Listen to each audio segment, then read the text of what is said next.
तो hi everyone, welcome back to my channel run classes for में। जैसा कि आप हमने में देख पा रहे हो, हम हिंदी के महत्वपूर्ण बहुविकल्पीय प्रश्न करने वाले हैं जो आपके 2024 के बोर्ड एग्जाम में आएंगे। तो चलिए शुरू करते हैं आज का महत्वपूर्ण सेशन। तो वीडियो को लाइक कर दीजिए, चैनल पर पहली बार आए चैनल को सब्सक्राइब भी कर लीजिएगा। चलिए शुरुआत कर लेते हैं हम पहले प्रश्न की तरफ। आप भी अपने आप को चेक करिएगा कि आपको कितना आता है। तो बोला गया कि निम्नलिखित कथनों में से कोई एक कथन सही है, उसे पहचान कर लिखिए। प्रेमचंद एक महाकवि के रूप में अधिक प्रसिद्ध हैं। खा ध्रुव स्वामिनी जयशंकर प्रसाद का महाकाव्य गुनाहों का देवता उपन्यास के लेखक डॉक्टर धर्मवीर भारती हैं। मित्रता आचार्य रामचंद्र का प्रसिद्ध कहानी संग्रह है। तो इन विकल्पों में आपको बताना है कि कौन सा विकल्प सही है। ठीक है, तो आपने देखा कि प्रेमचंद एक महाकवि के रूप में प्रसिद्ध नहीं है। ठीक है ना, वो किसके रूप में प्रसिद्ध है? उपन्यास के रूप में। तो आपका ये वाला का वाला भी ऑप्शन गलत है। ध्रुव स्वामिनी नहीं है, आपका जो है कामायनी महाकाव्य जयशंकर प्रसाद का महाकाव्य है। और गुनाहों का देवता उपन्यास के लेखक डॉक्टर धर्मवीर भारती हैं, बिल्कुल सही बात है। तो ऑप्शन नंबर इसका गा जो है आपका सही हो जाएगा।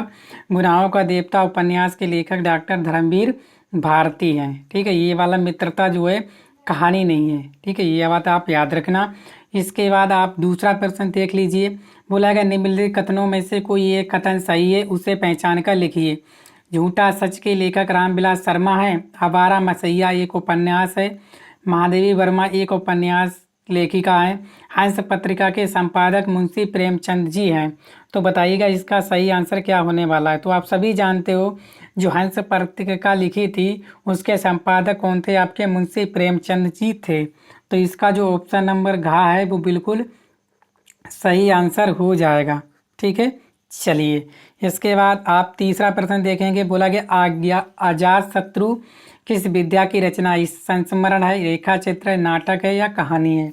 तो बताइएगा जो आपका क्या है, अजात शत्रु किस विद्या की रचना है? तो आप सभी जानते हो जो अजात शत्रु है वो आपका क्या है? नाटक है।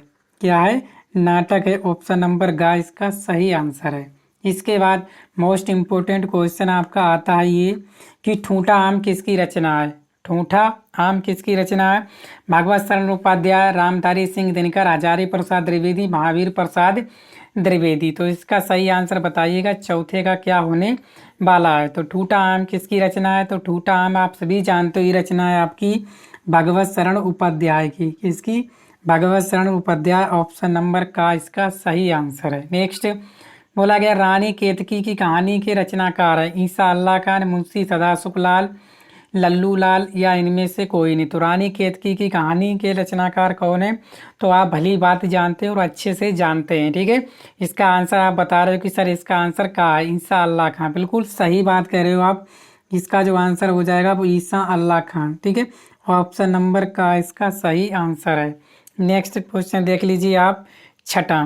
बोला हिंदी की प्रथम कहानी है। कफन, ममता, इंदुपति, इनमें से कोई नहीं। तो आप बताइएगा जो है क्या है, इनमें से प्रथम कहानी कौन सी है? कफन है, ममता है, इंदुपति है या इंदुमती है या इनमें से कोई नहीं। तो हिंदी की प्रथम कहानी है आपकी इंदुमती। कौन है? इंदुमती। ऑप्शन नंबर ग इसका सही आंसर है। तो उम्मीद करता हूँ आपने 6 में से 6 सही कर लिए होंगे। ठीक है, मैंने ही नहीं किए, आपने किए सारे प्रश्न। बस मैं आपको लोगों को पढ़ के सुना रहा हूँ और आपको अच्छे से समझ में आ रहा है। ठीक है, चलिए नेक्स्ट सातवां ध्यान से देखेंगे। बोला गया भारत दुर्दशा किस विद्या की रचना है? जीवनी है, आत्मकथा है, रेखा चित्र या एकांकी है? तो बताइएगा भारत दुर्दशा किस विद्या की रचना है? तो 4 विकल्प हैं, सही आंसर बताना है आपको। आप सभी बोल रहे हो सर इसका जो आंसर है 7वें का वो है आपका घा। क्या है? एकांकी। क्या है? एकांकी। बिल्कुल सही आंसर दे रहे हो आप सभी। भारत दुर्दशा क्या है आपकी? एकांकी है। ऑप्शन नंबर घा बिल्कुल सही है। मेला आंचल के रचनाकार हैं भंवर राकेश, फणीश्वर नाथ रेणु, प्रेमचंद या जयशंकर प्रसाद? ये आपका मोस्ट इम्पोर्टेंट है, आप इसको बिल्कुल नकारना मत, तैयार कर लेना। ठीक है, मेला आंचल के रचनाकार हैं आपके कौन है? फणीश्वर नाथ रेणु। ऑप्शन नंबर खा सही आंसर है। ठीक है, याद रखना आप लोग, रखोगे ना याद। इसके बाद तितली कृति की विद्या है। कहानी है, जीवनी है, उपन्यास है या नाटक है? तितली जो क्या है आपकी किस विद्या की रचना? ये आपकी जयशंकर प्रसाद जी की है। तो क्या हो जाएगा, तो ये तितली क्या है आपका उपन्यास है, क्या है उपन्यास है। और इनका कामायनी भी क्या है उपन्यास है, कामायनी भी क्या है उपन्यास है। ये किसके हैं आपके जयशंकर प्रसाद जी के हैं, याद रखना ठीक है। ऑप्शन नंबर इसका गा हो जाएगा। 10वां आंगन के पार द्वार रचना है जयशंकर प्रसाद की, अज्ञेय की, रामधारी सिंह दिनकर, नरेंद्र शर्मा की। तो आंगन के पार द्वार रचना है 10वें का सही आंसर बताना है आपको, किसकी है, तो वो है आपकी अज्ञेय की, किसकी अज्ञेय। ऑप्शन नंबर खा इसका सही आंसर है। मोस्ट इम्पोर्टेंट आंगन के पार द्वार रचना किसकी है, अज्ञेय की है। इसके बाद हास्य रस का स्थायी भाव है, तो आप सभी जानते हो हास्य है, शोक, भय, रौद्र। तो हास्य रस का आप सभी जानते हो क्या है, हास्य रस का स्थायी भाव हास्य ही है, ठीक है। इसके बाद यहीं कहीं पर बिखर गई वह भग्न विजय माला से प्रयुक्त पंक्ति में कौन सा अलंकार है, कौन सी अलंकार है, यानी कि जैसे माला आपकी बिखर जाती है तो बहुत अच्छी लगने लगती है, यानी कि उपमेय की उपमान से तुलना की गई है कि नहीं। तो इसका कौन सा आंसर हो जाएगा, तो यहाँ पे आपका अलंकार हो जाएगा उपमा अलंकार। ऑप्शन नंबर का इसका सही आंसर है। 13वां बोला गया रोला किस प्रकार का छंद है, आर्ध सममात्रिक, विषम मात्रिक, सम मात्रिक या इनमें से कोई नहीं। तो रोला किस प्रकार का छंद है, तो ये आपका सममात्रिक छंद है। तो आपने भी पढ़ा है कैसा है सममात्रिक छंद। ऑप्शन नंबर गा सही आंसर है, ठीक है। चलिए, तो आप लोगों ने 13 में से कितने सही किए, तो फटाफट कमेंट बॉक्स में कमेंट करके छाप दीजिए। अगर आपने 13 में से सही कर लिए 11 तो समझ लीजिए आपकी तैयारी 90+ के वैभव चल रही है, ठीक है। चलिए 14वां प्रश्न देख लो आप लोग।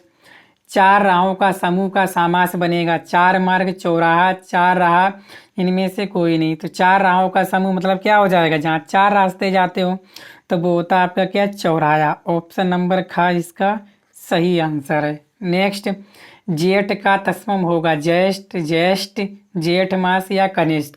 तो जेठ का तत्सम क्या होने वाला है, तो आप सभी जानते हो इसका जो राइट आंसर होगा, आप बोल रहे बच्चे सर का, ज्येष्ठ का, ज्येष्ठ बिल्कुल सही आंसर कर रहे हो आप लोग, इसका का आंसर सही हो जाएगा। इसके बाद क्रोध का पर्यायवाची है प्रेम, कुपुत, ईर्ष्या, देश।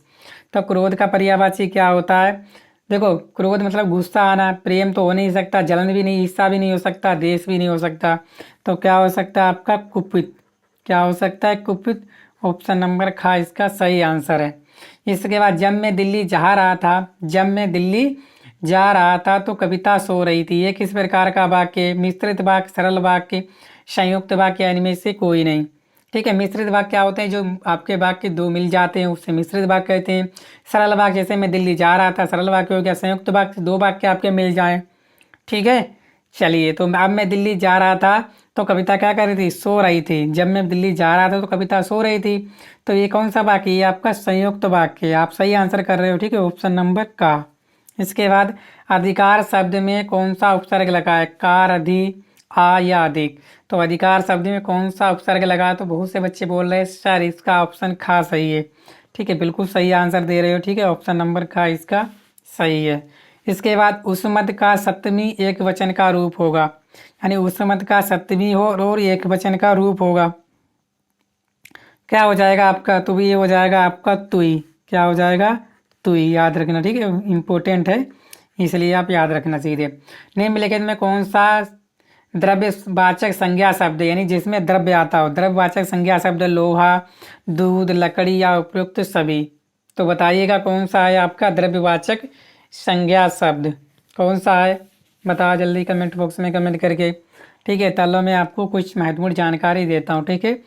अगर आपको सच में बोर्ड एग्जाम में 90+ से ऊपर अंक चाहिए तो जितने भी मैंने वीडियोज बनाए हैं, ठीक, इन सभी को आप देख लीजिए, आपके 100% 90+ एबव अंक आ जाएंगे, ठीक है। तो आप इसका सही आंसर क्या बता रहे हो, तो बोल रहे बच्चे कि उपयुक्त सभी, उपयुक्त सभी। तो आपका आंसर बिल्कुल सही है। इसका जो आंसर हो जाएगा द्रव्यवाचक संख्या क्या हो जाता है, लोहा, लकड़ी, दूध, ठीक है, ये सभी क्या है आपके द्रव्यवाचक संज्ञा शब्द हैं। तो इसका जो राइट आंसर हो जाएगा ऑप्शन नंबर खा। तो उम्मीद करता हूँ आप लोग समझ पाए होंगे। वीडियो को शेयर करना, चैनल पहली बार है चैनल को सब्सक्राइब भी कर लीजिएगा। ठीक है। इसी तरह के मैं वीडियोज आपके लिए लाता रहता हूँ, क्योंकि चैनल सब्सक्राइब करने का आपसे कोई रुपया नहीं लिया जाता है, बस हमें मोटिवेशन मिलता है, जिससे मैं आपके सामने और अच्छे अच्छे वीडियोज लेकर आता हूँ जो महत्वपूर्ण प्रश्न होते हैं आपके बोर्ड एग्जाम के लिए। ठीक है, थैंक यू।